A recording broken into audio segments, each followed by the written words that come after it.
오늘 여러분에게 전할 말씀은 민수기 14장입니다. 전체 스토리 가운데 길어서 제가 그 일부분만 여러분과 함께 읽도록 하겠습니다. 14장 20절에서 25절까지 읽을 거예요. 14장 같이 그냥 천천히 합독하도록 하겠습니다. 시작. 주님께서 말씀하셨다. 너의 말대로 용서하겠다. 그러나 내가 살아있는 한, 그리고 나 주의 영광이 온 땅을 가득 채우고 있는 한, 나의 영광을 보고도, 내가 이집트와 광야에서 보여준 이적을 보고도 10번이나 거듭 나를 시험하고 내 말에 순종하지 않은 사람들은 어느 누구도 내가 그들의 조상들에게 주기로 맹세한 그 땅을 못 볼 것이다. 나를 멸시한 사람은 어느 누구도 그 땅을 못 볼 것이다. 그러나 나의 종 갈렙은 그 마음이 남과 다르고 또 전적으로 나를 따랐으므로 나는 그가 다녀온 그 땅으로 그를 데리고 가겠다. 그의 자손은 그 땅을 유산으로 받을 것이다. 아말렉 사람과 가나안 사람이 골짜기에 살고 있으니 내일 너는 돌이켜 홍해로 가는 길을 따라서 광야 쪽으로 나아가거라. 아멘. 이 앞뒤에 본문 앞뒤의 이야기들은 이제 모세를 따라 이스라엘 백성이 광야로 나오고 2달쯤 지나서 이제 가나안 땅을 이제 정복하기 위해서 그 땅으로 들어가기 전에 그 땅을 40일 동안 각 지파별로 지도자들을 12명을 세워서 40일을 저 밑에서부터 저 위까지 정탐하게 합니다. 근데 여러분이 아시는 것처럼 그들이 40일간 그 땅을 정탐하고 돌아와서 이야기를 하죠. 여호수아와 갈렙은 그 땅이 주님이 말씀하신 대로 정말 젖과 꿀이 흐르는 땅이다. 그 사람들이 헤브론, 그러니까 그 예루살렘 그 밑에 어디에서 포도송이를 하나 따왔거든요. 그 땅에 이제 열매로. 그런데 그 포도송이가 얼마나 컸는지 이 한 송이를 나무에 꿰서 2사람이서 이렇게 메고 왔어요. 그러니까 이 정도만 해도 포도송이가 사실은 그걸 들고 오다 보니 깨지잖아요. 포도라는 게. 그렇죠? 이렇게 막 들고 이러면 깨지잖아요. 그러니까 아마 제 생각에는 한 사람이 들을 수 없을 정도의 커서라기보다는 포도를 온전히 운반하기 위해서 나무를 꿰지 않았을까. 그러나 둘이서 그걸 나무에 꿰서 할 만큼 포도송이가 정말로 컸던 것 같아요. 그래서 하나님이 말씀하신 대로 정말 젖과 꿀이 흐르는 땅이 맞습니다.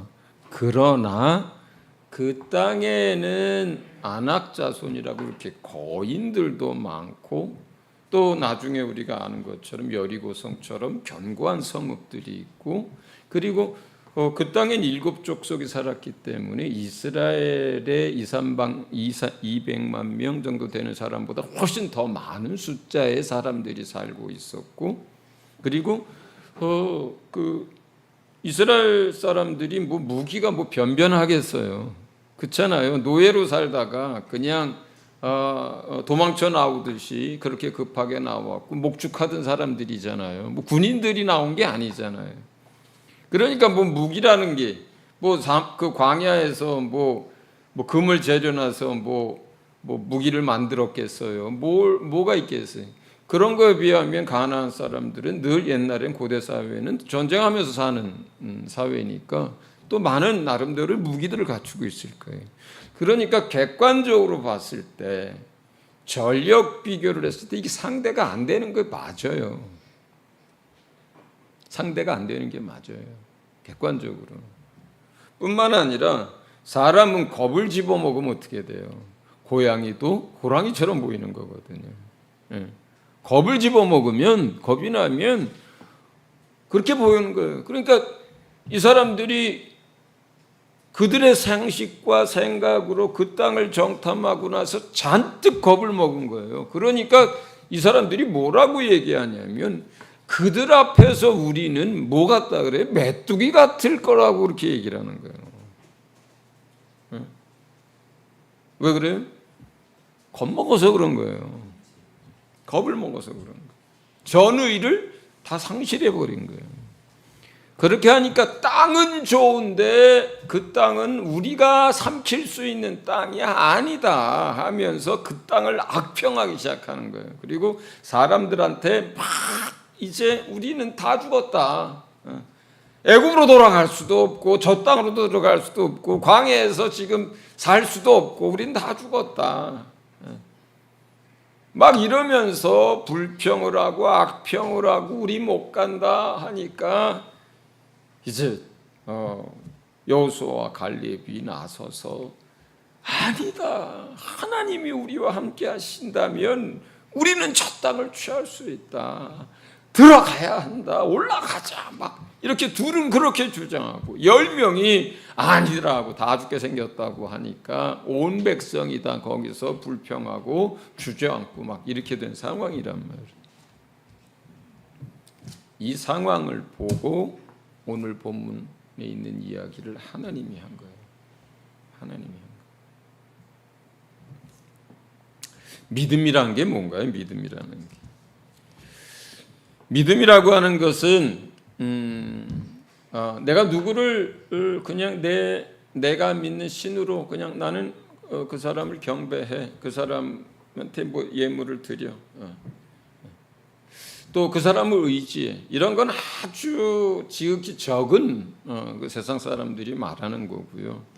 기독교에서 말하는 믿음이라고 하는 것은 믿음의 대상이 있을 뿐만 아니라 그 대상이 어떠한 분인지를 믿는 거예요. 그러니까 하나님을 믿는 것뿐만 아니라 하나님을 우리의 신으로 창조주를 믿는 것뿐만 아니라 그 하나님이 어떠한 분인지를 믿는 거예요. 그런데 그 하나님이 어떠한 분인지를 우리가 믿어야 하는데 우리가 그것을 스스로 알 수도 없고 그리고 그렇게 하나님을 믿으려고 스스로 하나님을 찾아가지도 않습니다. 우리 안에 있는 죄의 본성 때문에 그래요. 우리 안에 있는 죄의 본성 자체가 간섭받기를 싫어하고 스스로 살고자 하고 자기가 주인 되고자 하고 자기가 하나님처럼 되고자 하는 게 이게 죄의 본성이기 때문에 인간은 스스로 아무 일 없이 잘 살고 있는데 스스로 하나님을 찾아서 먼저 하나님께 나아갈 수가 없어요. 인간이 가지고 있는 죄성 때문에. 또 두 번째로는 설령 내가 인생 가운데 어려운 일을 만나고 또 알지 못하는 일들을 찾아서 고민하다가 하나님을 찾게 됐다고 하자고요. 그렇다 하더라도 하나님에 대해서 연구하거나 이렇고 저렇고 저런 하나님이라고 인간 스스로 알아낼 방법이 없어요. 만약에 인간이 하나님은 이렇다 저렇다라고 해서 어떤 그 하나님을 섬긴다면 이걸 뭐라고 하냐면 이걸 우상이라고 하는 거예요. 인간이 알 수가 없어요, 그 하나님을. 그것을 단적으로 보여주는 게 구약 성막에서 성소와 지성소 사이에 휘장이에요. 담이 막혀 있는 거예요. 죄의 담이, 휘장이 막혀 있는 거예요. 우리가 하나님께 나아갈 수가 없어요. 하나님이 우리에게 오시되 천사들을 통해서 일하시지 하나님이 우리 안에 들어올 수도 없어요. 하나님과 인간 사이에는 이 죄의 문제로 인해서 알 수도 없고 찾아 나가지도 않습니다. 그러니까 우리가 하나님을 믿을 때에 그 믿음이란 하나님을 믿는 것인데 하나님의 어떠하심을 알고 믿는 거라고 말씀드렸어요. 그러니까 이 부분에 있어서 철저하게 하나님이 자기 자신을 우리에게 나타내 주셔야만 하는 거예요. 그리고 하나님이 먼저 우리에게 찾아오셔야만 하는 거예요. 아브라함이 하나님을 찾아서 나간 게 아니라 하나님의 아브라함에게 찾아오신 거예요. 모세가 하나님을 찾아서 나간 게 아니라 하나님이 그 떨기 나무 사이 그 불이 붙은 것 같은 그곳에 하나님이 먼저 모세를 찾아오셔서 모세를 부르신 거예요. 여러분이 먼저 하나님을 찾아간 게 아니고요. 하나님이 여러분에게 먼저 찾아오신 거예요. 예수님이 여러분에게 먼저 찾아오셔서 여러분의 마음의 문을 두드렸기 때문에 그래서 여러분이 마음을 열고 예수님을 만날 수 있었던 거예요. 네. 친구를 통해서, 어떤 사람은 꿈과 환상을 통해서, 어떤 사람은 음성을 통해서, 어떤 사람은 성령의 감동의 역사에 의해서 우리에게 먼저 찾아오시는 거예요, 하나님. 그리고 자기 자신에 대해서 알려주시는 거예요. 네. 나는 전능한 하나님이란다. 나는 세상 만물을 만든 창조주란다. 나는 거룩하단다. 나는 영원 전부터 있었고 영원까지 존재한단다. 내가 너희를 지었단다. 내가 너희를 먹이고 입힌단다. 내가 생명이고 내가 진리란다. 하나님이 우리에게 다가오셔서 자기 자신을 알려주시면 그 알려주신 그 하나님을 믿는 것이 우리의 믿음인 줄 아시기 바랍니다. 거기에서 그 알려주신 것 외에 덧붙이고 알려주신 것을 스스로 각색하고 왜곡하면 그게 이단이 되는 거예요. 그게 이단이 되는 거예요. 우리에게 알려주시는데 하나님은 사람들에게 다양한 방법으로 자기 자신을 알려주셨습니다. 예수님을 믿는 사람이든 안 믿는 사람들이든 모든 사람에게 알려주신 방법은 그가 만드신 만물을 통해서예요. 믿는 사람에게뿐만 아니라 믿지 않는 사람에게도 다 똑같습니다. 모든 사람에게는 지혜와 이성을 주셨잖아요. 생각할 수 있는 힘을 주셨잖아요. 그죠? 네. 그걸 가지고 하나님이 지으신 만물을 보면서 생각하라는 거예요. 그 만물을 더듬어서 그 만물이 있게 한 분을 찾아오라고 하는 거예요. 인정하라고 하는 거예요. 그게 로마서 1장에서 나온 이야기예요. 하나님의 진노가 믿지 않는 모든 세상 사람들에게 임하는데 왜 그러냐 하면 하나님이 자기 자신을 이미 사람들에게 보여줬고 알게 했는데 그들이 우상을 만들고 그들이 하나님을 마음에서 밀어내고 죄악 가운데서 살기 때문이라 그래요. 그런데 어떻게 보여주셨습니까? 어떻게 알게 해주셨습니까? 하나님의 신의 성품과 그분의 영원하신 능력을 그가 만드신 만물을 통해서 보여주셨다 그래요. 저도 개인적으로 24살 대학교 1학년 때에 학교 정원에 앉아서 벤치에 앉아서 봄에 북한산에 있는 그 진달래며 아카시아 나무며 그렇게 아름답게 잔뜩 핀 그 앞산을 바라보면서 그때 처음으로 창조주를 제가 인정했어요.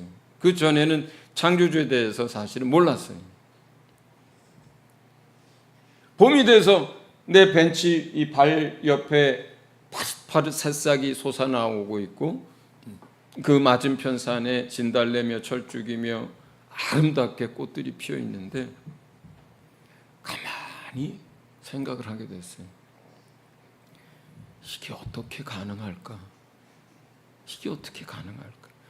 이게 어떻게 알아서 어떻게 그냥 모든 것들이 그냥 지들이 알아서 말 그대로 자연적으로 이게 어떻게 가능할까? 이게 도저히 있을 수 없는 일이다. 그리고 하늘을 올려다봤어요. 낮이라서 별은 안 보이지만 저기 어딘가에 별들이 수많을 거고 태양이 있고 이 우주를 바라봤습니다.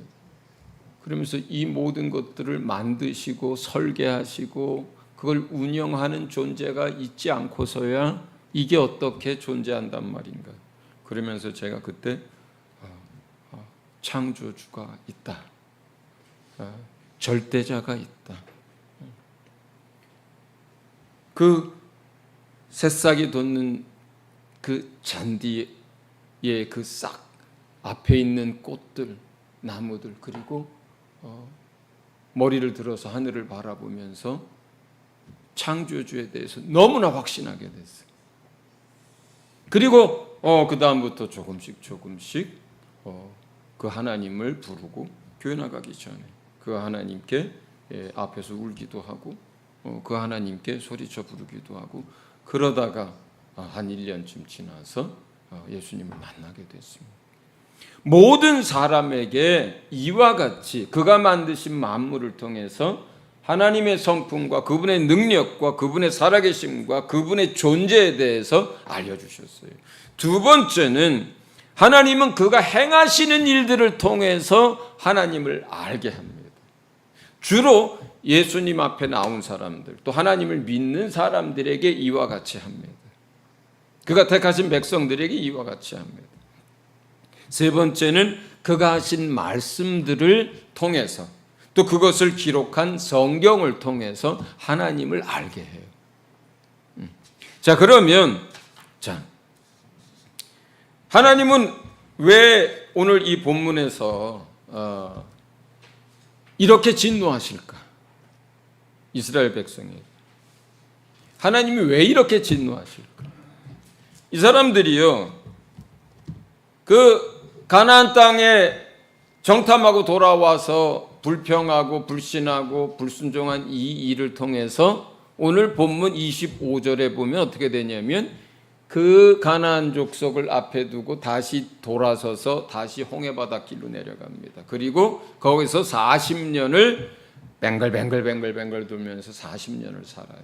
그리고 죄 자체는 용서하지만 모세가 용서해달라고 간구했기 때문에 그 죄 자체는 용서하지만, 그러니까 관계는 다시 회복시켜 주지만 너희와 나의, 그러나 그것으로 인해서 너희가 갚아야 할 것들은 갚도록 하겠다 그래요. 한번 생각해 보세요. 여러분이 하나님이 너 뭐해? 이렇게 했는데 창피해서 못하겠어요. 겁나서 못하겠어요. 해가지고 안 했어.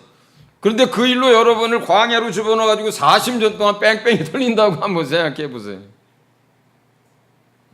한번 생각해 보세요.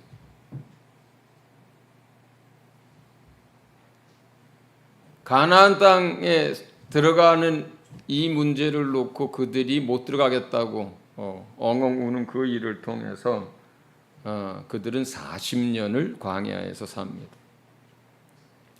하나님이 왜 그렇게 진노하실까요?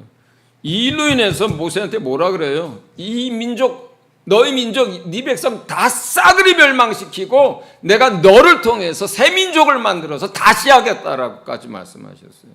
왜 이렇게까지 진노하실까요? 그가 이끌어내신 백성이에요. 네. 양이고 소고 사람들 숫자까지 한 몇백만입니다.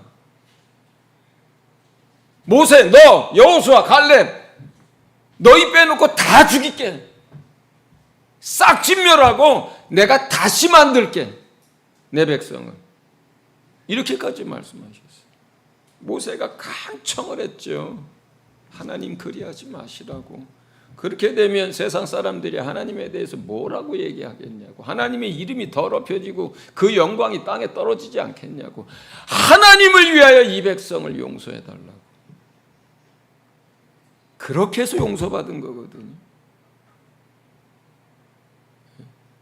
하나님이 왜 이렇게까지 진노하셨을까요?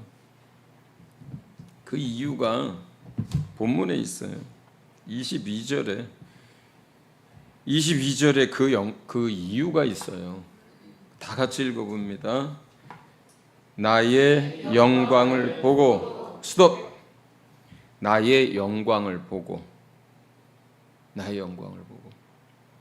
시내산의 구름 가운데 직접 하나님이 임하시고요, 직접 사람들에게 천둥 같은 소리로 말씀하시고요, 장로들이 그 앞에까지 나오고요. 그리고 그 다음 시작. 내가 이집트와 광야에서 보여준 이적을 보고도 스톱. 이집트에서 10가지 재앙까지 필요한 게 아니었어요. 바로가 쓰임을 받았다고 하잖아요. 어떻게 쓰임을 받았어요? 모세도 쓰임을 받았고, 아브라함도 쓰임을 받았고, 엘리야도, 사무엘도, 우리도 쓰임을 받고 있습니다. 그런데 바로도 쓰임을 받습니다. 어떻게 쓰임을 받아요? 악한 일로 쓰임을 받아요. 왜 10번의 기적까지 일어날 동안 바로가 안 보냈느냐? 바로는 사실 그 전에 6번째, 7번째 이 백성 보내려고 했어요. 그런데 하나님이 그 마음을 강팍하게 만들어요. 보낸다고 해놨다고 또 안 돼 하고, 또 가라고 했다가 안 돼 하고 하면서 몇 번이나 그가 이 백성 보내야 되겠다고 했던 걸 돌이키고 합니다. 그 과정에 뭐가 역사했어요? 하나님이 역사했어요. 그 마음을 바꿨어요. 그 마음을 강팍하게 만들었어요. 왜요? 하나님의 살아계심과 그 영광과 전능하심과 그 하나님이 어떠한 하나님인지를 세상 가운데, 열방 가운데, 그리고 내가 택한 내 민족에게 그 하나님을 보여주기 위해서 그런 거예요. 그리고 그 백성을 이끌어낼 때 홍해 바다가 갈라지는 걸 보게 했어요. 길이 없는데 그쪽으로 인도한 거예요. 그 윗길로 가도 돼요. 하나님이 가까운 길이 있습니다. 지름길이 있습니다. 거기에 아말렉 족속이 반대하면 하나님이 힘이 없어서 그거를 돌이킵니까? 하고자 하면 하나님이 그 길로 인도하셔도 돼요. 더 가까운 길로. 그런데 밑으로 내려와서 홍해 바다, 그 바닷가에 서게 만듭니다. 길이 없는데 거기에 서게 만들어요. 왜 그렇게 하셨습니까? 바다를 가르기 위해서요. 하나님이. 모세가 칭얼거릴 때 넌 왜 거기서 칭얼거리고 그러느냐? 네 할 일을 하라 그러잖아요. 지팡이를 들어서 바다를 향하라고 하잖아요. 처음부터 하나님 그 바다를 가르칠 생각하고 그쪽으로 데리고 온 거예요. 왜 그렇습니까? 바다가 갈라지고 저 멀리에 이 물벽이 세워집니다. 그 바다를 마른 땅 건너듯이 건넙니다. 그리고 그들이 건너고 나서 애굽 사람들이 군대가 쫓아왔을 때 전부 다시 그 바다에 수장시켜버리는 일들을 이스라엘 백성 목전에서 그 일을 행합니다. 왜 그렇게 합니까? 하나님을 나타내는 거예요. 하나님이 누군지를 그 백성에게 지금 보여주고 있는 거예요. 하나님의 영광을 드러내고 있는 거고, 하나님의 전능하심을 드러내고 있는 거고, 하나님의 심판을 드러내고 있는 거고, 살아계신 것을 드러내는 것이고, 그들 가운데 함께 하시는 하나님을 지금 보여주고 계신 거거든요. 광야에서 먹을 게 없는데 새벽마다 만나가 떨어져서 그것을 먹고 살게 합니다. 물이 없는데 반석에서 물이 나오게 합니다. 쓴 물이 단물로 다시 바뀌는 역사가 일어납니다. 낮에는 구름에 그 진을 덮습니다. 그 뜨거운 광야에서. 밤에는 불기둥이 그 추운데 그들을 지켜줍니다. 이게 다 뭐 하는 거예요, 지금? 하나님이 무슨 얘기하고 있는 거예요? 내가 너희에게 보여줬다는 거예요. 내가 너희에게 나타났다는 거예요. 나의 살아있음을 보여줬고, 나의 능력을 보여줬고, 나의 영광을 보여줬고, 내가 하는 일을 보여줬고, 너희 하나님이 어떤 하나님인지를 내가 너희에게 영광으로도 이적으로도 광야에서도 끊임없이 보여줬다는 거예요. 너희가 믿어야 하나님이 그 하나님이라는 거예요. 너희가 누구를 믿는 건지, 누가 너희 가운데 역사하는 하나님인지 너희한테 내가 이렇게 보였다는 거예요. 나타냈다는 거예요. 그런데 너희가 안 믿는다 이 말이에요. 이 본문의 이야기가. 그럼에도 불구하고 너희가 나를 믿지 않고, 그럼에도 불구하고 너희가 내게 불순종한다 이 얘기를 하고 계신 거예요. 믿음이라는 게 이런 거예요. 믿음이라고 하는 것은 우리가 믿으려고 한다고 해서 우리 믿음이 자라지 않습니다. 우린 죄 가운데서 태어난 그런 불신앙의 존재예요. 스스로 살고, 틈만 나면 여전히 우리는 육체가 원하는 대로 살고 싶어요. 지금도. 우리의 믿음이라고 하는 것은요, 하나님이 우리 자신에게 끊임없이 하나님을 보여주는 것, 그리고 그것을 경험하고 보면서 자라가는 거예요. 우리의 믿음이라고 하는 것은. 이스라엘 백성에게 내가 그렇게 했는데 내 영광을 보여줬고 친히 나타나서, 내가 이집트에서, 내가 광야에서 너희에게 나타났고 이적으로 모든 것으로 보여줬는데, 그럼에도 불구하고 너희가 거기서 원망하고 주저앉고 울고 그리고 불순종하고 있는, 이거는 하나님 입장에서 뭐예요? 이거는 그 다음 구절에 얘기합니다. 너희가 나를 모욕했다 그래요. 그걸 보고도 안 믿고 그걸 보고도 불순종하는 이 일을 어떻게 표현하세요? 모욕당한 거예요, 하나님이. 여러분, 성령 회방이라는 게 뭔 줄 아세요? 신약에서 성령이 우리 가운데 살아계신 하나님의 능력과 그 역사로 자기 자신이, 성령이 나타낸 거예요. 귀신을 쫓고 병든 자를 고치고 이적을 행하면서 성령이 우리 가운데 친히 자기를 나타내서, 성령 하나님이시잖아요. 그랬는데도 불구하고 그걸 회방하면은 다른 모든 죄는 사함을 받되 이 성령을 회방한 이 죄는 사심이 없다라고 하는 게 뭐예요? 그리고 성령을 모독하지 말라고 하는 게 뭐예요? 똑같은 거예요. 이 원리가 영적으로. 광야에 있는 백성들이 그렇게 하나님이 자기 자신에게 나타내주고 역사를 했는데도 불순종하고 안 믿고 불평한 것을, 하나님을 너희가 나를 모욕했다라고 하시는 것과, 성령 하나님이 각 사람 육체 안에 임하고 우리 회중 가운데 임해서 병든 자를 치료하고 귀신을 쫓아내고 약한 것을 고치고 기도에 응답하고 우리 가운데 역사하는데도 불구하고 이것이 무슨 귀신의 장난이다, 이것이 무슨 뭐 비성경적이다, 이것이 무엇이다라고 하고 그것을 회방하게 되면 성령이 모독을 받는 거예요. 이 백성이 결국은 40년 동안 그 죄값을 싹쓸 지불해야만 했던 것처럼 관계는 회복되었어도 성령을 회방했을 때 다른 것은 다 용서가 되었지만 그것에 대해서는 용서가 없다. 왜 싹쓸 지불하라는 뜻이에요.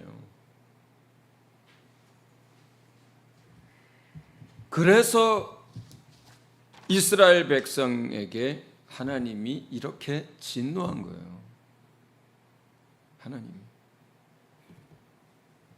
믿음이라고 하는 것은, 그래서 우리 가운데 이제 이미 행하신 일들을 보고 그것으로 말미암아 우리의 믿음이 세워져 가고 자라가는 거예요. 믿음이라고 하는 거예요. 자, 그렇다면 여러분에게 드리는 적용이고 결론입니다. 뭐냐면, 여러분 서진 교회 가운데, 목회 가운데, 그리고 서진 선교하는 가운데, 그리고 여러분 각각 개인의 성도의 삶 가운데 하나님이 일하시고 나타내신 것들을 기억하셔야 합니다. 구약의 백성들에게 절기라고 하는 것을 주신 이유가 계속 기억하라고 하는 거였어요.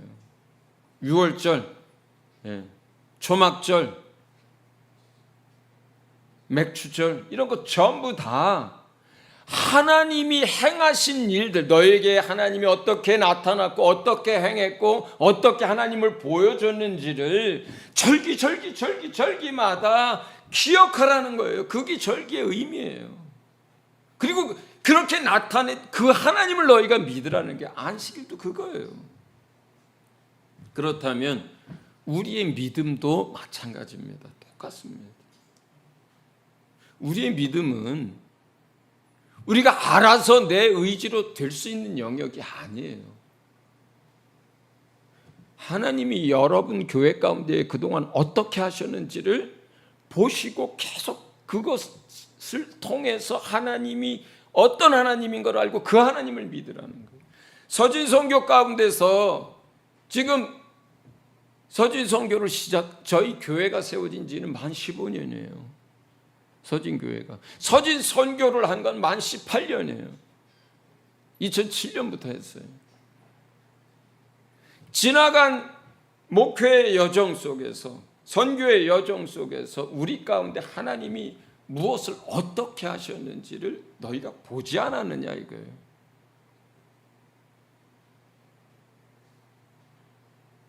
매해 연말이 되면 매년 몇백만 원씩 적자가 났던 것을 하나님이 매년 탕감해 주시고 또 그 다음 해를 맞게 합니다.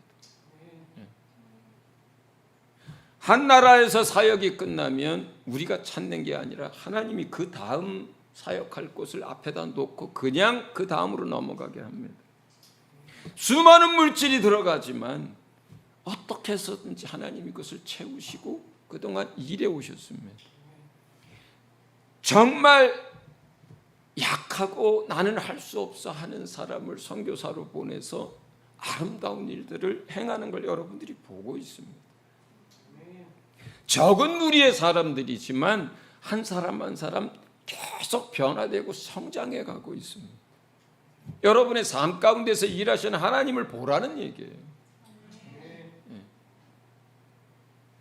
저도 예수님 믿은 지 38년째예요, 올해가. 지나간 38년을 생각을 해보면 이런 분이 하나님이다예요. 하나님이 내게 순간순간 어떻게 하셨고 결정할 때마다 어려운 일이 있을 때마다 그리고 내가 할 수 없을 때마다 한 번도 혼자 있었던 적이 없고 한 번도 내 기도에 응답하지 않은 적이 없고 주님이 그 38년의 모든 삶 가운데 항상 함께 하셨던 것처럼 여러분의 삶 가운데도 그렇게 하셨습니다. 그 하나님을 생각하고 그 하나님을 보고 그 하나님을 믿는 거예요. 그러려면 여러분 믿음이 계속 자라가려면 뭐가 필요한 거예요? 하나님을 경험하는 삶이 필요한 거예요. 이스라엘 백성이 하나님을 경험하지 못했어. 그러면 어떻게 믿어요, 하나님을?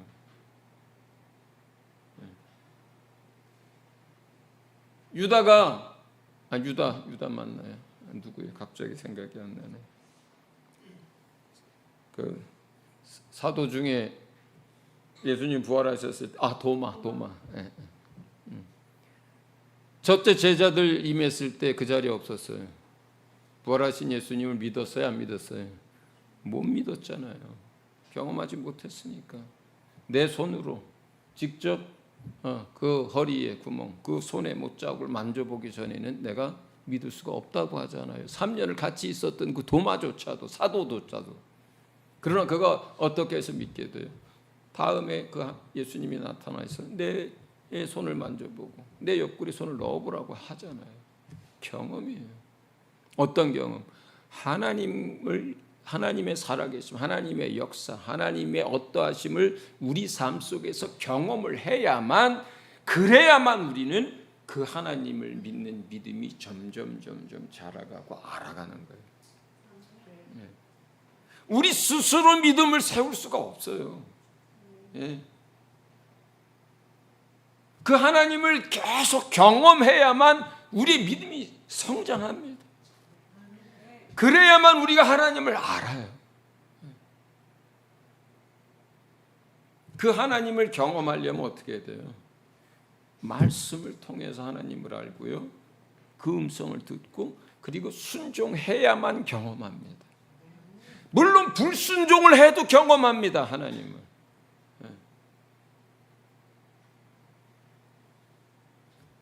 여러분, 어떤 사람은 불순종을 통해서, 고난을 통해서 그 어려움 속에서 하나님을 알아가기도 합니다. 그러나 바라기는 여러분들이 불순종이 아니라 순종함을 통해서 계속해서 하나님의 그 어떠하심을 아는 사람들이 될 수 있기를 바랍니다. 예. 불순종을 통해서 40년을 광야에서 뺑뺑 돌면서 하나님을 아는 게 아니라 순종을 통해서 하나님의 전능하심과 어떠하심을 알 수 있기를 바랍니다. 예. 그렇게 해서 우리의 믿음이 자라는 것이고 그렇게 해서 하나님을 아는 거예요. 그리고 그 믿음을 가지고 이 시대를 살아갈 때 여러분, 이 시대가 어떤 시대가 됐든 간에 앞으로 우리 안에 앞에 어떤 일들이 벌어지든 간에 그것은 세상에서 벌어지는 일이에요. 네. 여러분이 그렇게 경험하면서 하나님을 믿게 되고 알게 됐을 때 여러분은 세상을 이깁니다. 네. 그리고 이 마지막 시대에 여러분은 쓰임 받습니다. 그리고 여러분은 안전합니다. 할렐루야.